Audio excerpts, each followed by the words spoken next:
Assalamualaikum warahmatullahi wabarakatuh. Pada pertemuan kali ini kita akan belajar tentang garis dan sudut. Ada beberapa indikator yang akan kita pelajari. Yang pertama adalah garis, kemudian kedudukan dua garis, yang ketiga adalah segmen garis, yang keempat sudut, dan yang kelima adalah hubungan antara garis dan sudut. Zaman dahulu, pelaut menggunakan alat yang disebut backstaff untuk mengukur tinggi matahari tanpa harus menatapnya secara langsung. Dengan menghitung ketinggian matahari, pelaut dapat menentukan posisi kapal yang tepat pada garis lintang. Mari kita perhatikan garis lurus yang dibentuk antara alat dengan matahari. Kedua garis lurus tersebut membentuk sebuah sudut tertentu yang akan menentukan ketinggian matahari. Adapun titik pertemuan antara kedua garis lurus tersebut dinamakan titik sudut.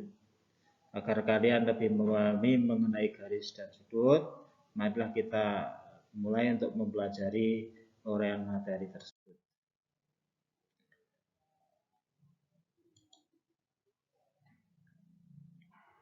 Perhatikan garis dari titik A dan titik B.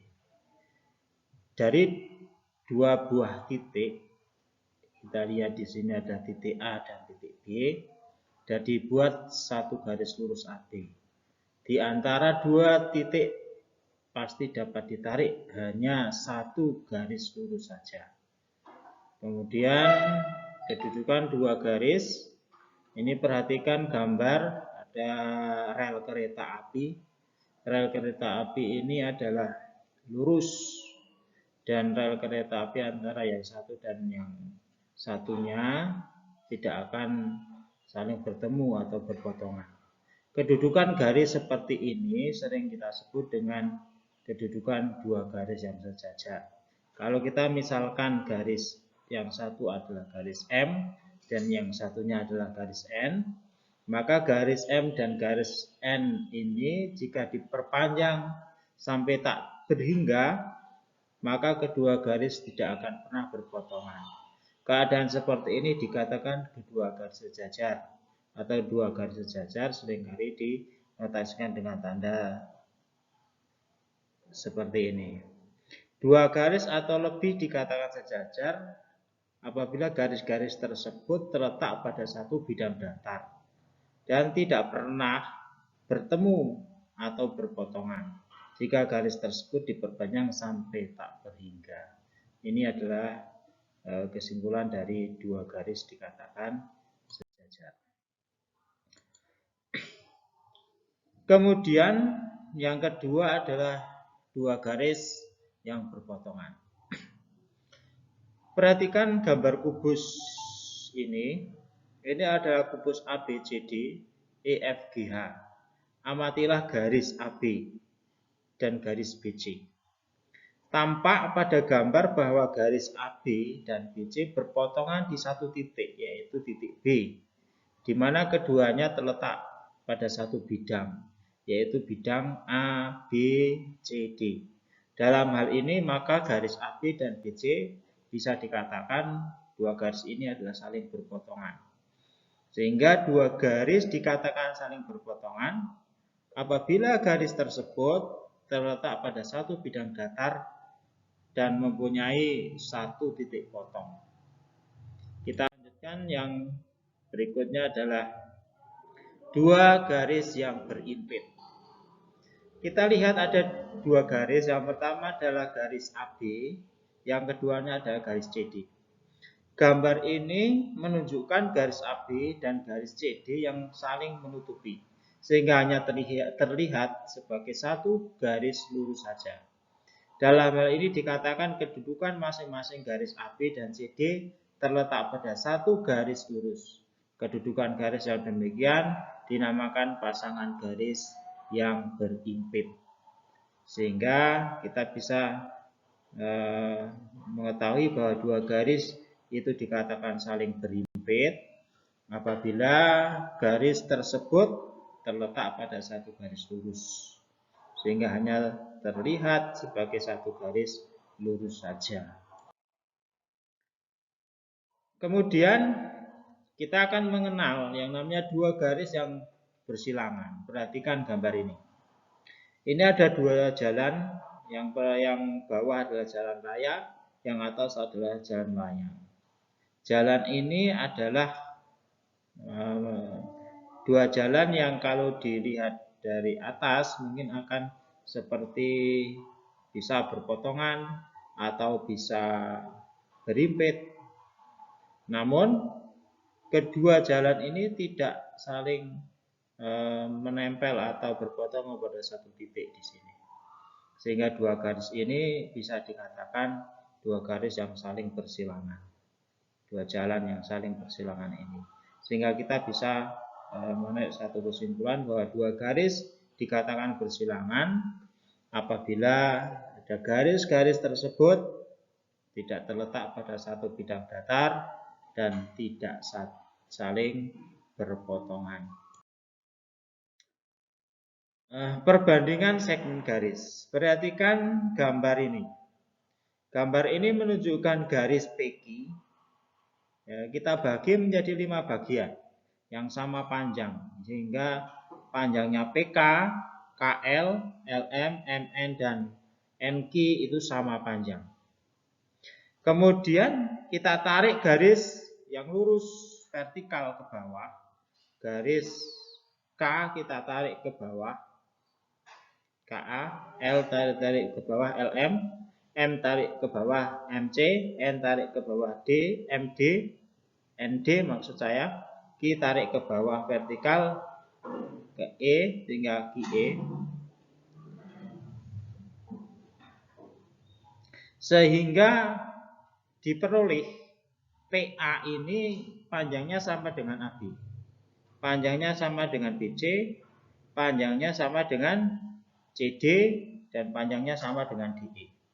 Dari perbandingan ini maka kita memperoleh bahwa panjangnya PM berbanding dengan MQ, atau ini skala satuannya adalah 3 berbanding 2. Ini sama juga dengan perbandingan antara PC berbanding dengan CE. Skalanya sama 3 banding 2. Sehingga bisa kita peroleh bahwa PM banding MQ itu sama dengan perbandingan PC banding CE. Dan seterusnya seperti itu. QN banding NP 1 banding 4 itu sama dengan ED banding DP 1 banding 4. Sehingga QN banding NP sama dengan ED banding DP. Sama juga dengan PL banding PQ yaitu 2 banding 5. Itu sama dengan perbandingan antara PB banding PE. Sama dengan 2 banding 5. Sehingga perbandingan antara PL banding PQ sama dengan PB banding PE. Kita lihat contoh soalnya. Ini kita perhatikan. Ada sebuah segitiga pada gambar ini. Segitiga QRP ini ada dua garis yang sejajar, yaitu garis QR dan garis TS. Pada gambar ini adalah tanda sejajar antara QR dan TS. Jika kita ketahui bahwa panjangnya PR itu adalah 15 cm, kemudian PQ adalah 12 cm, kemudian PS adalah 10 cm, maka tentukanlah panjang PT, kemudian berapakah perbandingan antara TS dan QR. Maka untuk menyelesaikan persoalan seperti ini kita bisa menggunakan perbandingan ruas garis tersebut, yaitu PS banding PR itu sama dengan PT banding PQ. Karena nilai-nilai dari PS, PR, dan PQ ini sudah kita ketahui, yang kita cari adalah panjangnya PT, maka kita substitusikan nilai-nilai dari PS, PR, dan PQ. PS-nya adalah 10 cm, PR-nya 15 cm, PQ-nya 12 cm. Sehingga kita peroleh perbandingan 10 banding atau 10/15 sama dengan PT per 12. Dari perbandingan ini kita mencari panjangnya PT, maka kita silangkan saja perkalian silang 10 dikalikan 12 dibagi 15, yaitu 120 dibagi 15 ada 8 cm. Sehingga kita peroleh bahwa panjang PT adalah 8 cm. Untuk kemudian kita akan mencari berapakah perbandingan antara TS dan QR. TS dan QR ini kita menggunakan perbandingan PT banding PQ sama dengan TS banding QR. PT-nya sudah kita peroleh 8 cm. Kemudian PQ-nya sudah kita ketahui 12 cm. TS-/nya dan QR-nya akan kita peroleh perbandingan. Sehingga perbandingan TS per QR adalah 8/12 cm. Atau dari pecahan ini kita perkecil masing-masing, baik itu pembilang maupun penyebut kita bagi 4, maka 8 bagi 4 adalah 2, 12 bagi 4 3, sehingga perbandingan antara TS dan QR adalah 2/3 atau 2/3. Untuk selanjutnya kita akan mengenal tentang sudut. Cara menamai sudut itu ada 2 cara.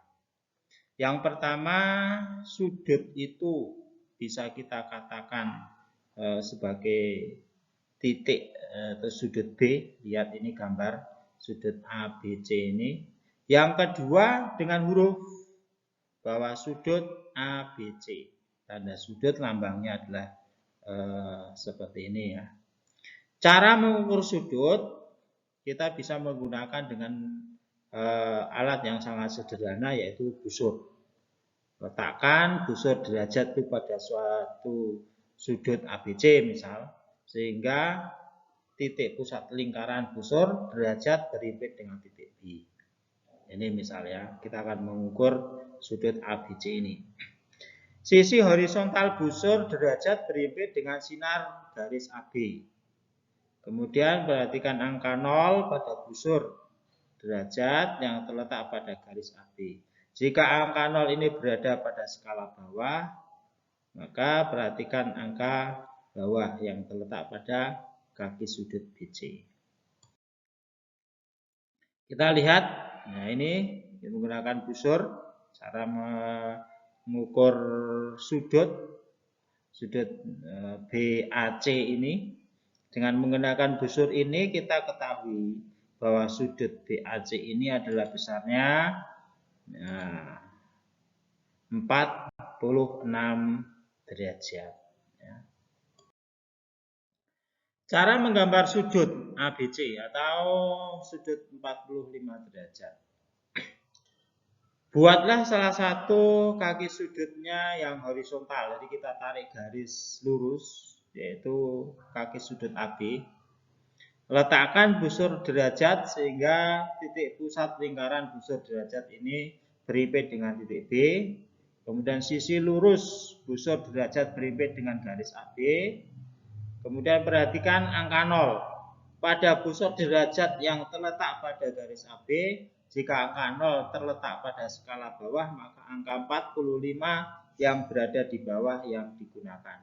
Jika angka 0 terletak pada skala atas, maka angka 45 yang berada di atas yang digunakan. Berilah tanda pada angka 45 dan namakan titik C.